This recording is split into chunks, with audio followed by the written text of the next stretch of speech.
ये क्या, 45 grams of ethylene glycol is mixed with 600 grams of water। इसमें क्या W1 क्या दिया हुआ है, 600 grams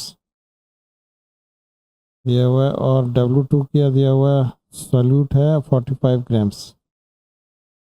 और ये क्या इथिलीन ग्लाइकोल है, इथिलीन ग्लाइकोल C2H6O2 है। Calculate the freezing point, depression and freezing point of the solution. तो हमारे को क्या निकालना है, फ्रीजिंग पॉइंट डिप्रेशन निकालना है ये, और freezing point of the solution निकालना है, ये निकालना है। तो अब हमें मालूम है formula, freezing point depression is equal to क्या है, molar depression constant multiplied by molality. अब मोलैलिटी क्या होती है, is equal to number of moles of the solute upon 1 kg of the solvent।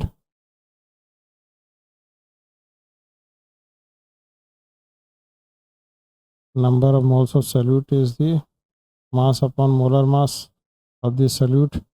और इसको हम अगर W1 ग्राम में लेंगे तो डिवाइडेड बाय 1000 करेंगे, तो 1000 ऊपर आ जाएगा और ये नीचे आ जाएगा ये। तो दैट मीन्स W1 अपॉन 1000 है ये।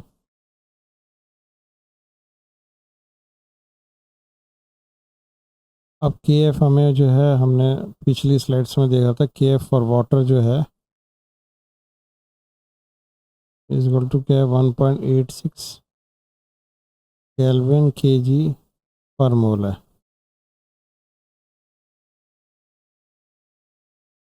तो delta TF is equal to क्या हो जाएगा, KF की वैल्यू लिख देते हैं यहाँ पे 1.86 इंटू मल्टीप्लाइड बाय, अब ये हमें मोलैलिटी देखना है। मोलैलिटी अब हम यहाँ पे कैलकुलेट कर लेते हैं।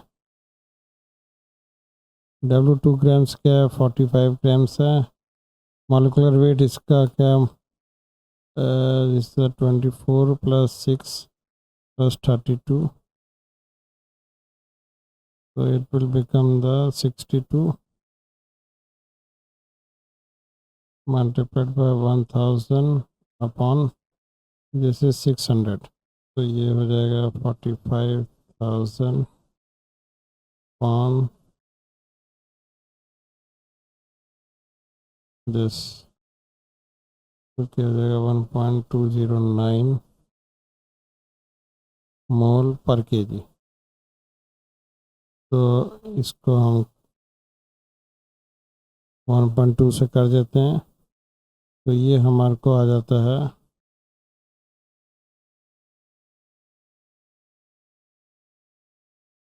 2.232 केल्विन आ गया। This is the depression and freezing point.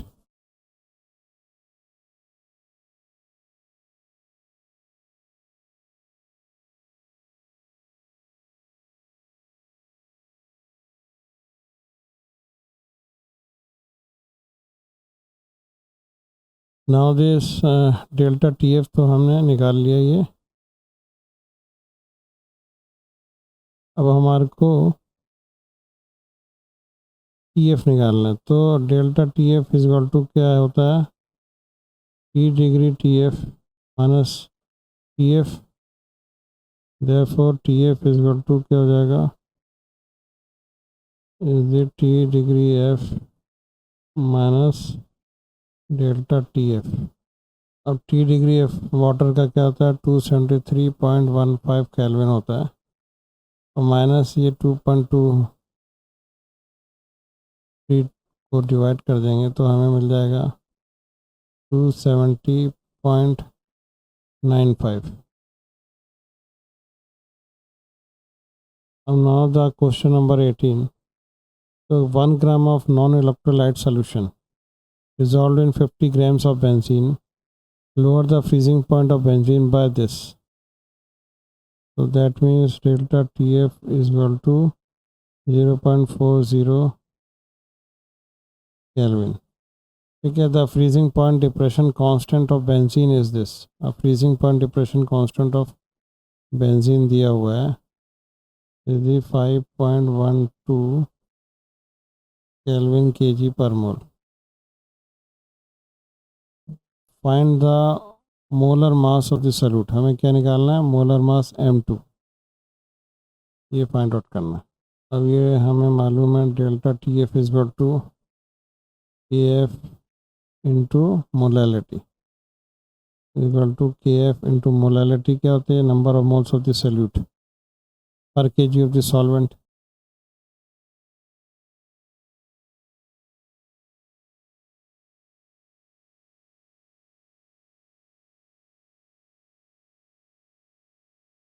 Number of moles क्या होता है, मास अपॉन मोलर मास, और इसको हम केजी में है तो इसका मतलब क्या है, W1 अगर ग्राम में ही हुआ तो इसको हम 1000 से डिवाइड करेंगे, तो यहाँ पे करेंगे तो ये हो जाएगा 1000 अपॉन W1। अब M2 को हम इस तरफ ले लेंगे, तो M2 को ले लेंगे इस तरफ, तो हमारे को क्या हो जाएगा, के F W2 1000 divided by delta T F W1। अब के एफ क्या है, इज 5.12, W2 क्या है 1 मल्टीप्लाइड बाय 1000।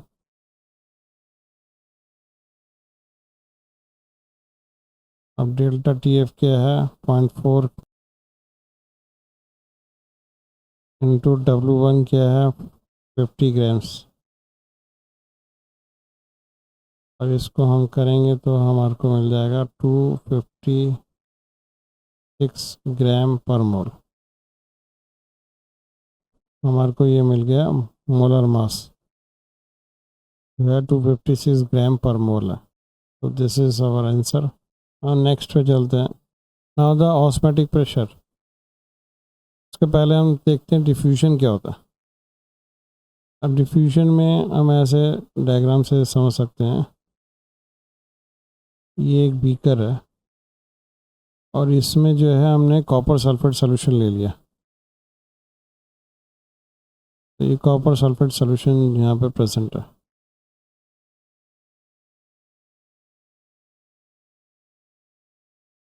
और ऊपर हमारे पास वाटर है,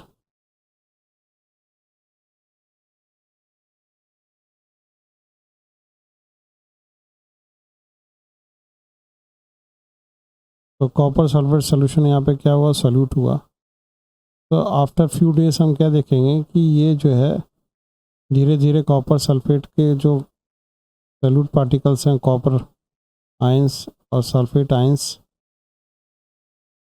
जो है वो वाटर में डिफ्यूज़ होंगे, मतलब वाटर की तरफ मूव करेंगे, और वाटर मॉलिक्यूल्स जो हैं वो कॉपर सल्फेट की तरफ आएगा।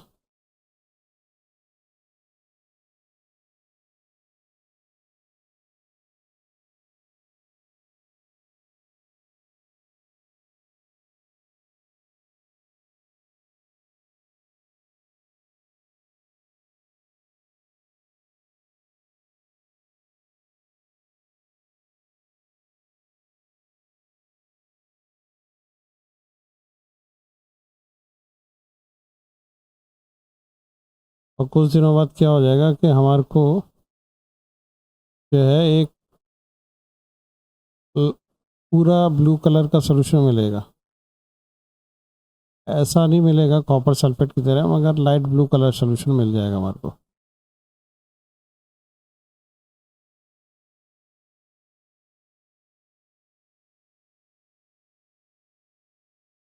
तो इसको क्या बोलते हैं, डिफ्यूजन।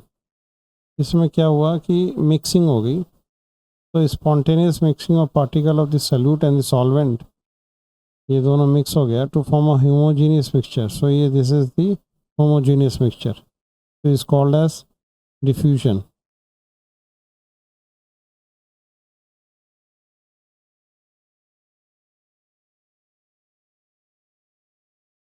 तो अब जो है ऑस्मोसिस पढ़ते हैं। ये मान लो सपोज एक बीकर है, उसका पार्टीशन है बीच में, हमने सेमी परमेबल मेम्ब्रेन से कर दिया। सेमी परमेबल मेम्ब्रेन क्या करता है कि जो है it will not allow the solute molecules to pass through but allow the solvent molecules to pass through.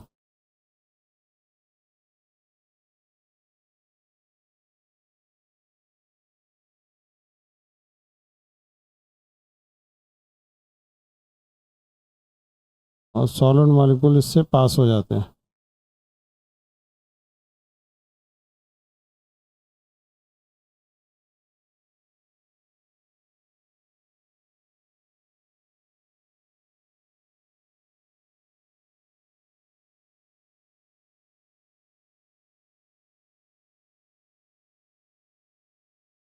इसमें छोटे छोटे पोर्स होते हैं, वो इतने बड़े नहीं होते, बहुत स्मॉल पोर्स होते हैं। सॉलिड मॉलिक्यूल उसमें से पास हो जाएगा, मगर दूसरे सॉलिड मॉलिक्यूल्स नहीं पास होंगे। तो इस तरफ एक तरफ हम कॉपर सल्फेट सोल्यूशन ले लेते हैं और दूसरी तरफ हम वाटर ले लेते हैं या डाइल्यूट कॉपर सल्फेट सोल्यूशन ले लेते हैं। तो इसमें हम देखेंगे कि थोड़ी देर बाद कि जो है इसका लेवल जो है थोड़ा सा हाई होगा as compare to this water level से। तो ये इसलिए होगा क्योंकि जो इसमें यहाँ से जो वाटर के मॉलिक्यूल्स हैं वो इस कॉपर सल्फेट सोल्यूशन में मूव कर गए। तो that means so the solid molecules moves from a less concentrated solution to the more concentrated solution.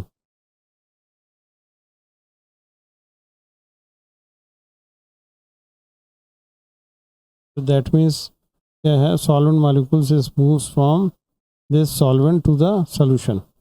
इसमें डाइल्यूट कॉपर सल्फेट सोल्यूशन लेते हैं तो फिर ये कह सकते हैं कि from less concentrated solution to the more concentrated solution. So this is called as osmosis, the flow of the solvent molecule from solvent to solution. जो ये हमने बताया थ्रू सेमी परमेबल मेम्ब्रेन, ये सेमी परमेबल मेम्ब्रेन, और flow from less concentrated solution to the more concentrated solution through a semi permeable membrane. जो net flow क्या हुआ वो इस तरफ हुआ, मतलब फ्रॉम सॉल्वेंट टू द जो है सोल्यूशन की तरफ नेट फ्लो हुआ। Now the osmotic pressure. अब ऑस्मेटिक प्रेशर हम कैसे करते हैं, एक थिस्टल फनल ले लेते हैं हम। ये थिस्टल फनल है, इसके ऊपर यहाँ पे ये नेक है, इस पे हम जो है एक सेमी परमेबल मेम्ब्रेन लगा देते हैं। थिस्टल फनल में हम शुगर सोल्यूशन ले लेते हैं, इसमें फिल कर देते हैं और इसको एक बीकर में वाटर ले करके उसके अंदर इसको डिस्टिल फनल को डिप कर देते हैं। इस बीकर में क्या है, डिस्टिल वाटर है। तो हम क्या देखेंगे थोड़ी देर बाद, ये डिस्टिल वाटर जो है वो सेमी परमेबल मेम्ब्रेन से ये डिस्टिल फनल के अंदर मूव करता है और मूव करके एक स्टेज तक हाइट इसकी इंक्रीज़ होती है डिस्टिल फनल के अंदर, और फिर उसके बाद में जो है वो स्टेबल हो जाती है। That means equilibrium is reached. तो इसका मतलब ये जो डिफरेंस हुआ हाइट में, सो इस डिफरेंस इन हाइट जो है ये एच है। सो ये एच जो प्रेशर एक्सर्ट करेगा उसको क्या बोलते हैं, osmotic pressure.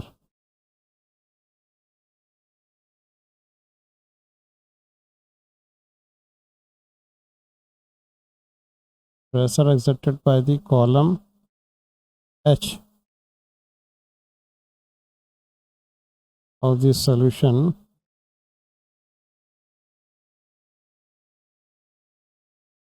is called as osmotic pressure.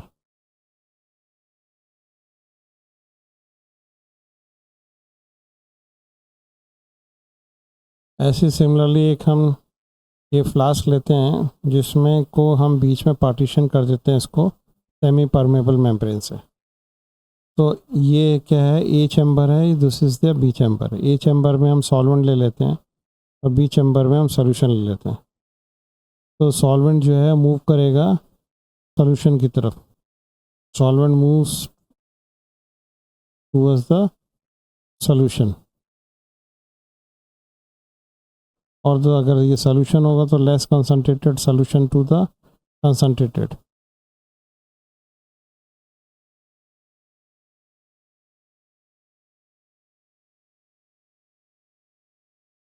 और इसमें इस चैम्बर में क्या है, एक हमारे पास पिस्टन है। तो हम देखेंगे कि ये जो है पिस्टन ऊपर की तरफ मूव करेगा और यहाँ पे ये जो है सॉल्वेंट का लेवल हाई हो जाएगा।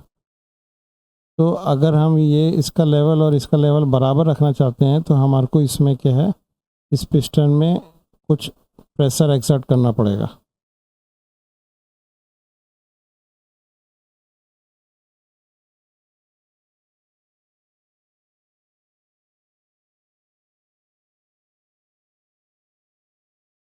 तो इस प्रेशर जिससे कि ये जो है सॉल्वेंट मूव ना करे सॉल्यूशन के अंदर, means stop the flow of the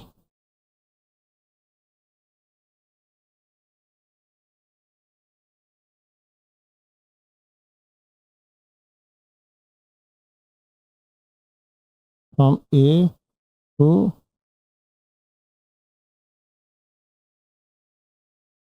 solution B. तो दिस मिनिमम प्रेशर जो एग्जर्ट करेंगे जिससे कि ये स्टॉप हो जाए फ्लो को, उसको क्या बोलते हैं? Osmotic pressure.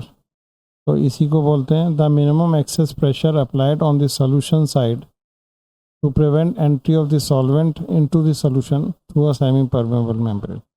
तो जो ये एक्सेस प्रेशर हमने लगाया जिससे कि जो है सॉल्वेंट इधर ना मूव कर सके थ्रू सेमी परमेबल मेम्ब्रेन, उसको क्या बोलेंगे? Osmotic pressure. Now the reverse osmosis. तो मतलब ऑस्मोसिस का हम रिवर्स कर दें तो उसको रिवर्स ऑस्मोसिस बोलते हैं। ऑस्मोसिस में क्या है? Solvent molecule moves to the solution side और the less concentrated solution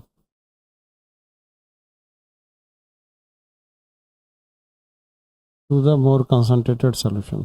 Yes.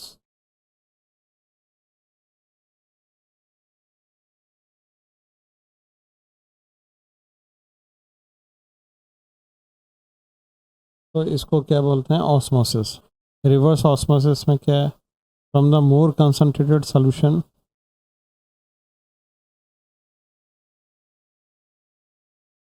To the less concentrated solution.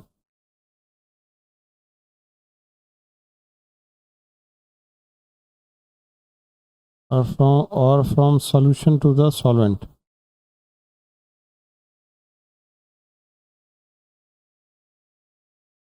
is called as reverse osmosis.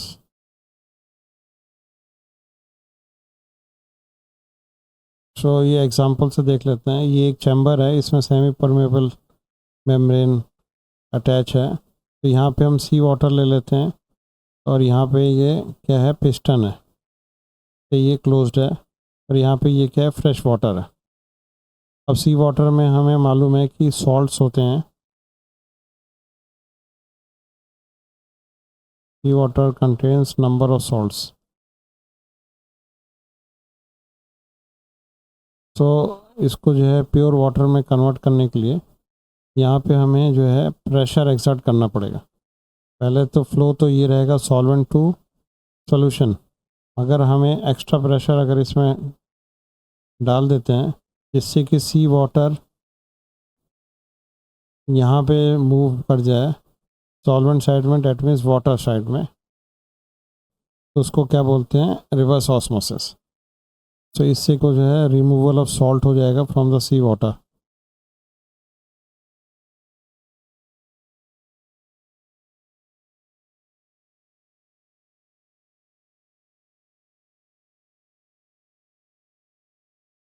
तो यहाँ पे हमें प्रेशर अप्लाई करना पड़ेगा। तो जैसे यहाँ पे लिखा हुआ है, it is the application of higher pressure than osmotic pressure.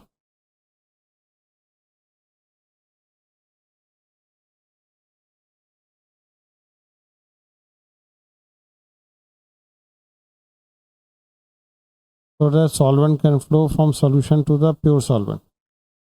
तो इस तरफ सॉल्यूशन साइड में हमारे को इतना ऑस्मोटिक प्रेशर लगाना है जो कि हायर हो ऑस्मोटिक प्रेशर से, जिससे कि इसमें वाटर है वो मूव कर जाए सेमी परमेबल मेम्ब्रेन से, इसमें आ जाए। Now we derive the equation for the osmotic pressure. तो osmotic pressure is usually denoted by the pi. So this osmotic pressure is directly proportional to the concentration of the solute, that is the molar concentration.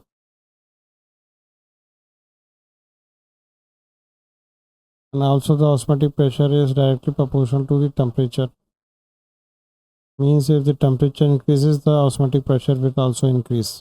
So that means osmotic pressure is directly proportional to the molar concentration and the temperature. So if we can write also this is equal to RCT. So R is a constant which is called as the solution constant.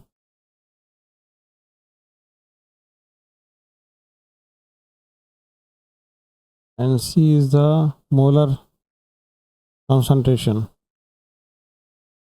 So molar concentration means number of moles of the solute which is present in the volume of the solution, which is in liters. So that means concentration is equal to N upon V. So we can put it here. So this can be written as pi V is equal to nRT. So where N is the number of moles of the solute,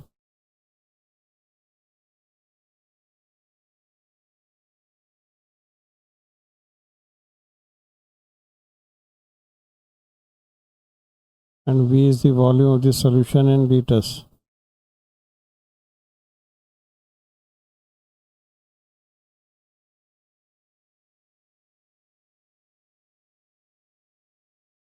So here it is written pi V is equal to nRT. So osmotic pressure multiplied by the volume is equal to N is the number of moles of the solute in solution, R is the constant, and T is the temperature.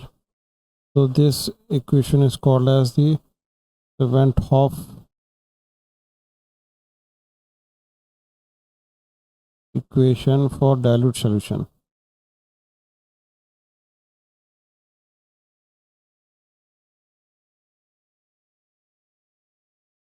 Now Van 't Hoff theory of dilute solution. So अगर हमारे पास dilute solution non electrolytes का है तो वो जो है similarly behave करेगा gas की तरह.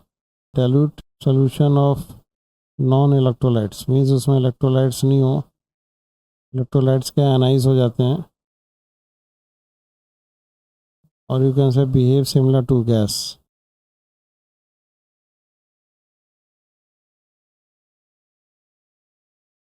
तो इसका मीनिंग क्या हुआ? Osmotic pressure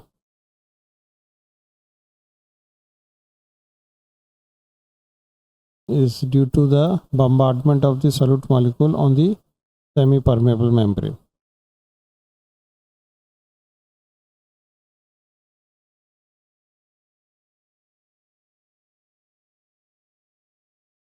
Solute molecule on semi-permeable membrane.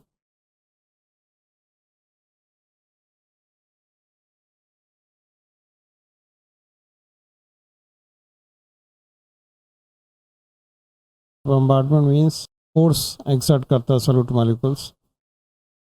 Boyle's Van 't Hoff law, phi v is equal to constant. अब इसको हम कैसे derive करते हैं ये देखते हैं. So according to this law क्या होता है? Pressure is directly proportional to the molar concentration at constant temperature.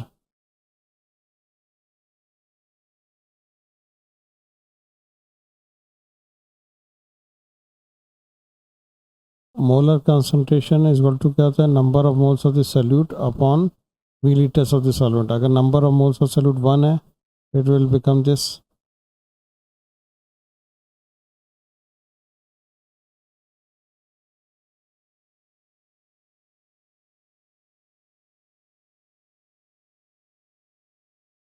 अब इन दोनों को कंबाइन करते हैं तो क्या होता है हमारे को? तो P is directly proportional to the 1 upon V. So we can also write as a PV is equal to constant.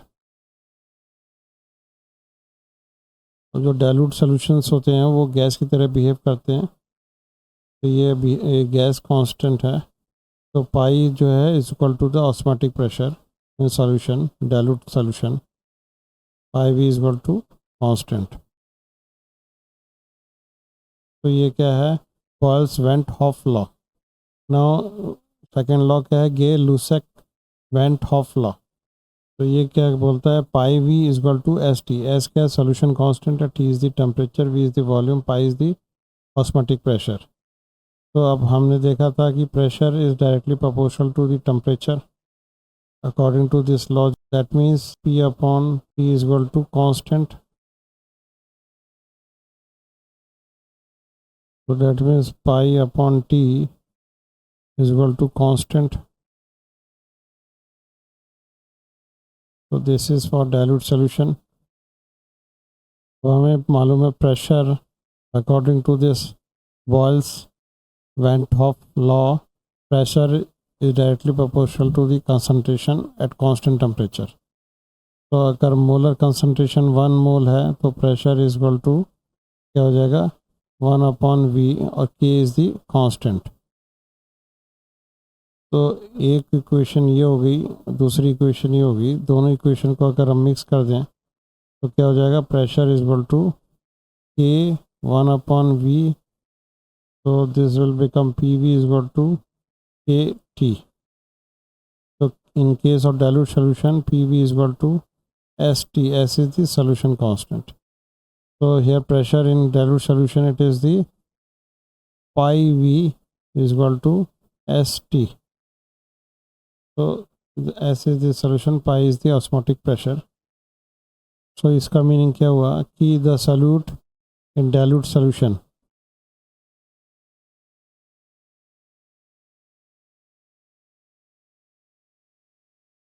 behave like a gas.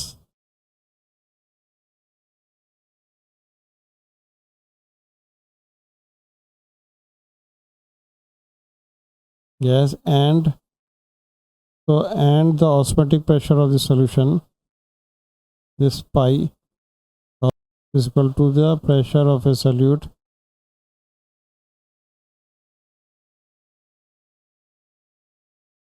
if it were a gas at the same temperature. अगर वो gas होता, जो gas exert करता है उसी तरीके से salute exert करता है सेम टेम्परेचर पे।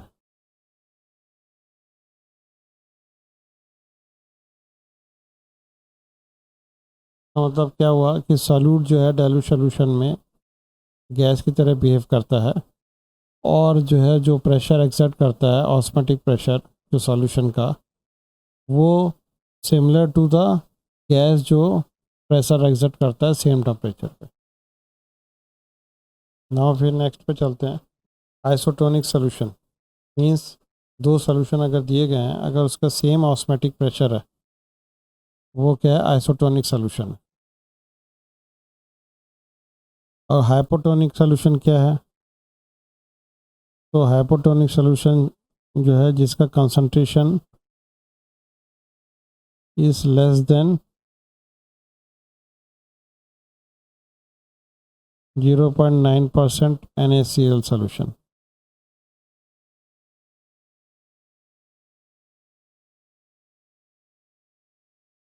और हाइपोटोनिक सॉल्यूशन कौन सा है? जिसका कंसंट्रेशन इज मोर देन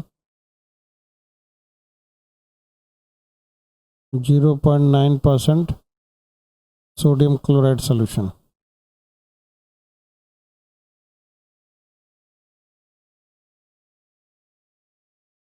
अब ये हाइपोटोनिक और हाइपोटोनिक जो है जो ड्रिप चढ़ाते हैं उसमें यूज़ होता है। ये ड्रिप का जो है concentration of this saline solution जो होता है sodium chloride solution should be 0.9%, exactly equal to the 0.9% concentration उसका।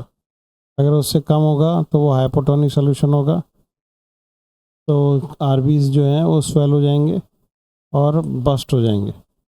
अगर उससे ज़्यादा होगा तो वो जो है आरबीसीज जो है सिकुड़ जाएंगे, शेवल्स हो जाएंगे और जो है डेड हो जाएंगे।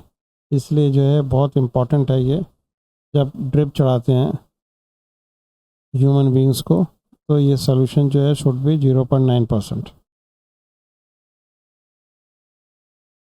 Now importance of osmosis. Osmosis जो बहुत जगह यूज़ होता है और नेचर में हमेशा यूज़ होता है। Because of osmosis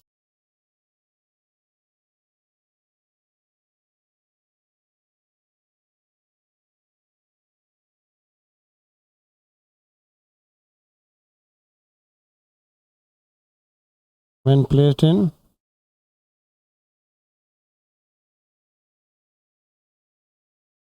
common salt।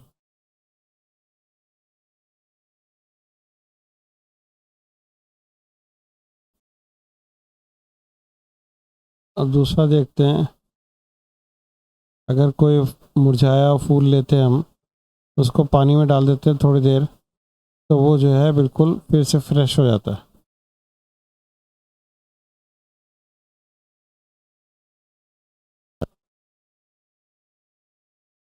Live when placed in water।